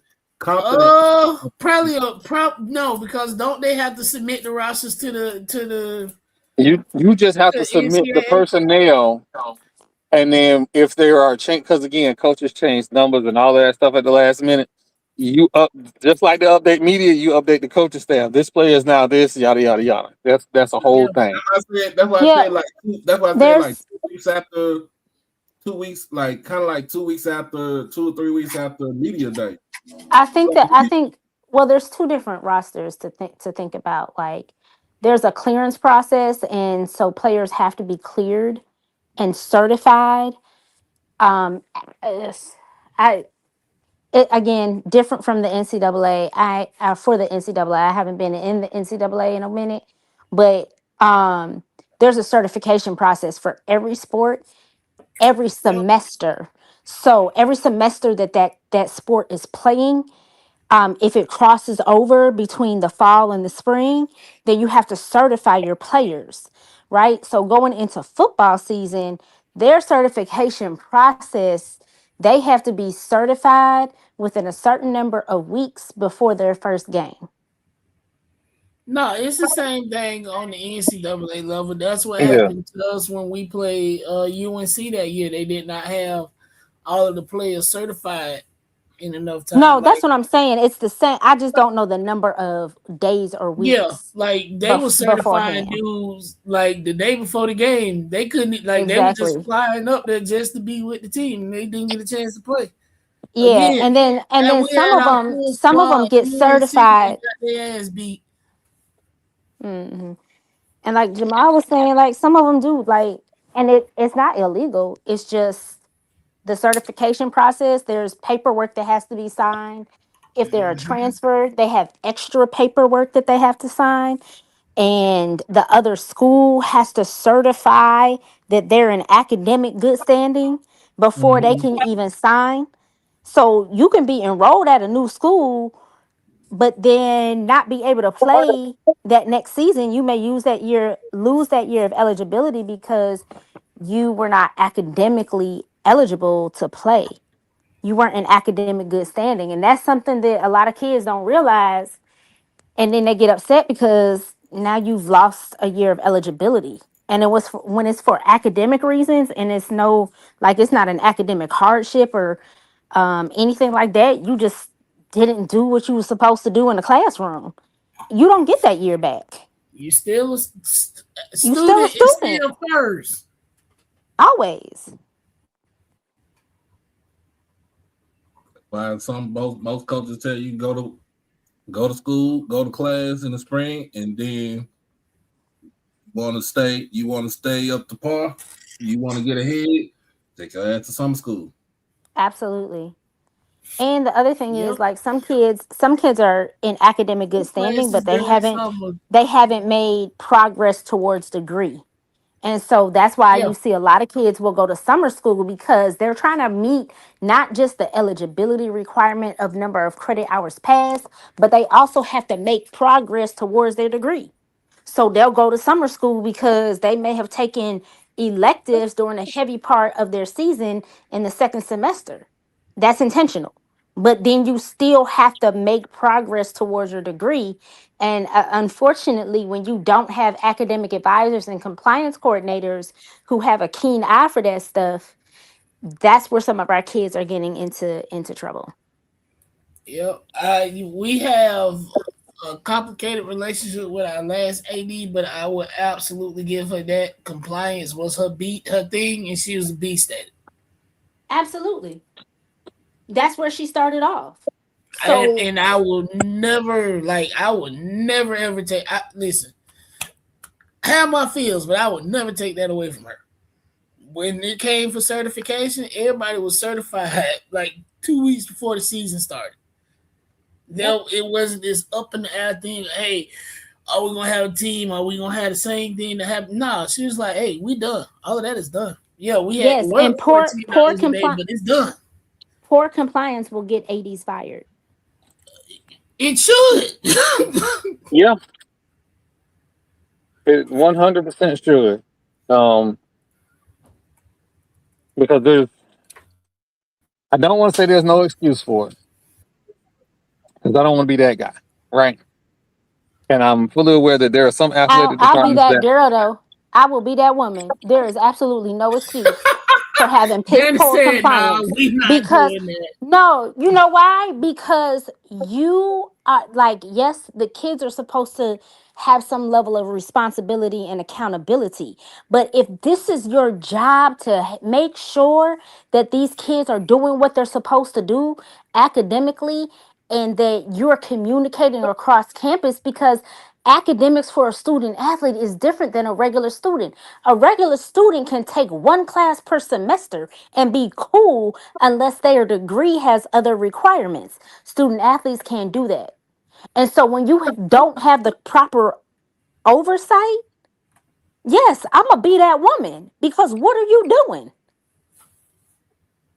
Anyway, y'all know I get real spicy about stuff like this because I can't stand an adult who is lazy or incompetent to where it impacts a child. I don't care if this kid is 20 something. They're still a kid. It's probably we're still seeing a lot of kids where they're first year college students. So they're learning as they're going through it, and they ain't got nobody to help them understand the rules. Hell, some of us that work in athletics look at these bylaws and is like, who wrote this and why? Mhm. Why is it written this way?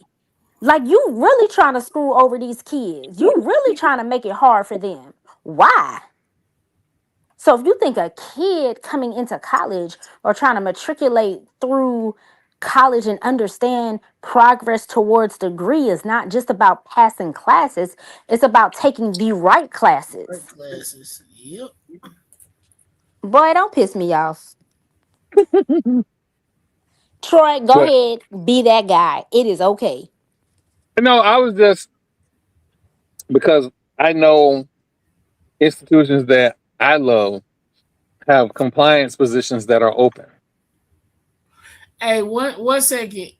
EA, yes, he did finally fill those positions, but filling a position doesn't matter when you don't have competent leadership. Her niche is compliance. She is extremely knowledgeable and I will say an expert in NCAA compliance. So filling those positions would not matter if she did not know compliance. We still would have been in the same position. Those 6 positions just gave her the manpower to ensure that athletics as a total was compliant with what we need to be. If you look across the tracks, they got like 30 people working in compliance. 30. Absolutely. And we had 6. And this is why I say That is all my I'm saying about it. my my understanding of the budgetary concerns. I'm not excusing shit, so let's not get it twisted. But I look at them open jobs every day. Yep. So I also look at cross Game Street kind of sideways because how you got all those compliance people and you can't win more than 7 games a season. Well, But That ain't on compliance. That just on the no, coaching. he blaming everybody.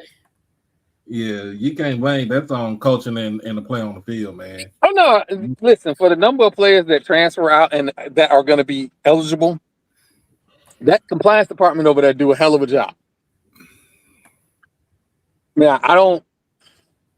You know what? I'm gonna be a better person tonight. I'm gonna move along. No, go ahead, crash out. hmm, Do it. There's no reason to crash out. Like until we get a new athletic director, there's no reason to crash out. I will say this though, to the person who keep writing the fake president, I relieve the AD of duty Twitter post, I hope you ride in hell. I do. You're not funny. It ain't cute. Lord have mercy. It's a whole bunch of people that be sending me this stuff talking about, is this real? And I'd be like, wait, what? Why is the president name up? Like I actually had to research and find out, oh, this is wrong. Hey, you got more computer time now. That lady gonna put you in the headlock. Listen, We gotta let me get tell up you out. something. Let me get. We gonna close this out because she already said something sideways to me. Don't be telling me nothing now. If you get punched now in your sleep, Listen, Blink once in the chat. when we got back together, I informed her that I called the police. So put your hands on me. I'm calling the police.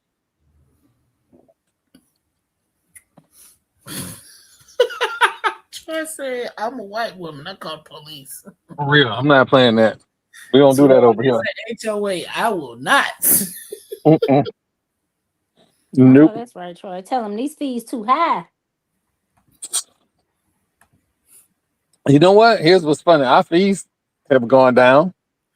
I'm not even that guy. You hit me, you might as well go ahead and call your brother.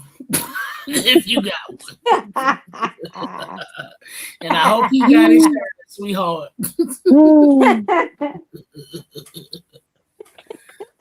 But listen, I do want to thank the 119 in the building. I want to thank Mr. Dennis Driscoll for coming on. Yep. Wonderful time. Again, we do like to protect our guests, but he was completely okay with the shenanigans, so it's all good. We tried to be good. Yeah, we really. Jamal was good tonight.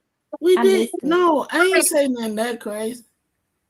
I just he a Broncos fan. He talking about Broncos and somebody in the Super Bowl. I hope both y'all lose. I mean, that's expected, but no, we was we was really good. I do think we need to get, and not just with FAMU, with Jackson State and everybody else. Jackson State AD won't even respond to your email. I'll talk to him. Believe it or not, Matt, I asked tough questions. I asked tough questions. He even answered some questions that I didn't expect him to answer. But the goal of me having him on tonight is so that y'all can get an idea of what he actually does. We don't want to run him off. We want him to come back. Yeah. What he actually does, that he does. No, like, it's a couple people we want to run off. Yeah. I mean, I just want everybody to get to know him, because I see a lot of things that are said, and it's a lot of it is not fair. And again, if y'all know what he has done for us,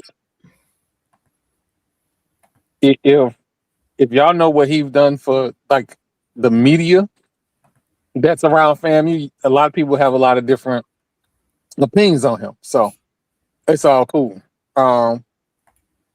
And like I told y'all in front of him, why you ain't had me on as your SID guest?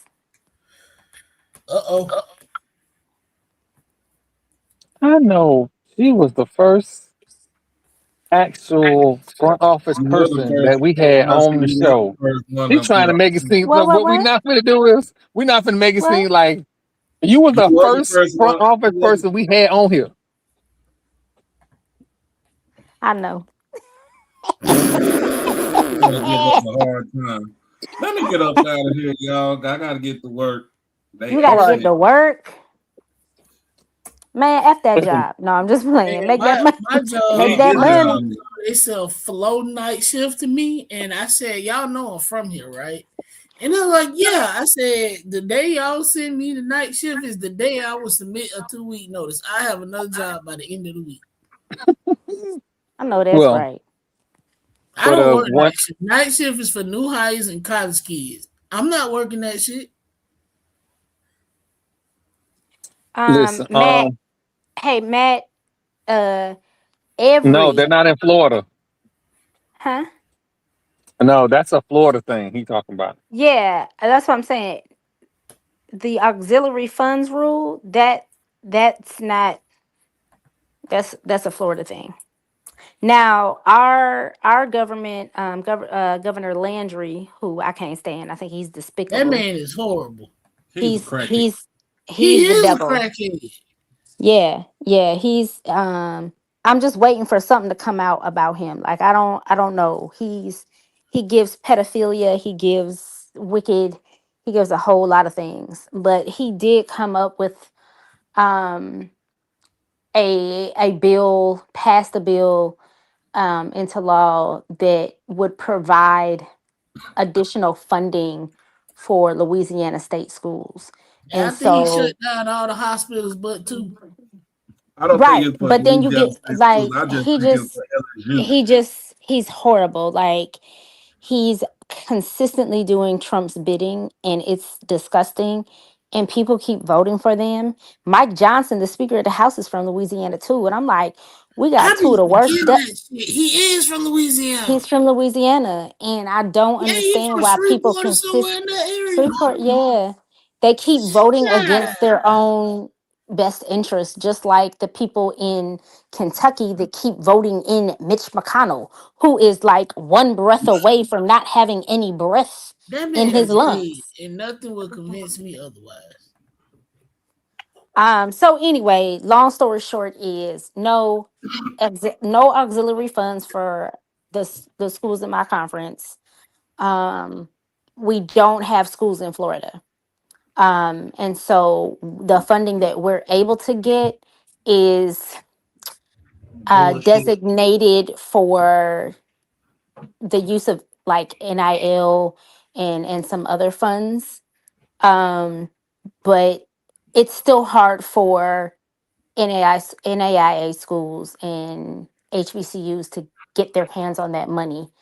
Um, what I would like to see are the states that have stolen land grant money Ooh, from wake our it up. institutions give that money back to us, Wake because it that up. would be more beneficial than auxiliary funds and NIL funds and all these other reallocated funds that you've already like you're stealing from the poor to give to schools that are already benefiting from money. They already have larger budgets. The schools with the smaller budgets, because they're smaller schools or in rural areas or low income areas, they're not getting the benefit of these bills that are being passed. But what we would benefit from is if our state stop effing stealing from us and give us our due. But I guess that's a whole nother rant for another another I think show. we all got that Damn, right. don't piss me off. I done got pissed. Shit. Well, I'm gonna say this again for the He's still the money giving it to LSU. Let's keep it a buck. Duh. yeah. No, that's exactly what I'm saying. They're literally that money LSU is not coming what's to that the other smaller school? schools. Louisiana Monroe. Nah, he only worries about LSU. He don't worry about nobody else. I mean, well, LSU finally getting a new library after students been complaining that it's a hole in the roof, and they've been paying football coaches $500 million. So that's on brand. I Yeah. know a school that got a brand new law school after they stole from a land grab institution too. Yep. Well, I gotta go, y'all. Y'all have fun. All right. My Uber's Well, for on the its way right now. 115 in the building, I want to say thank y'all for coming out. Thursday night, we will be right here at 8:00. So for Doc Holliday, who just left at HBCU Overdrive, Danny and myself, Lord Jamal at Fat Mouth Sports, I want to thank y'all for coming out, and y'all have a good one. Shooter Ice Agent. Oh, Jesus.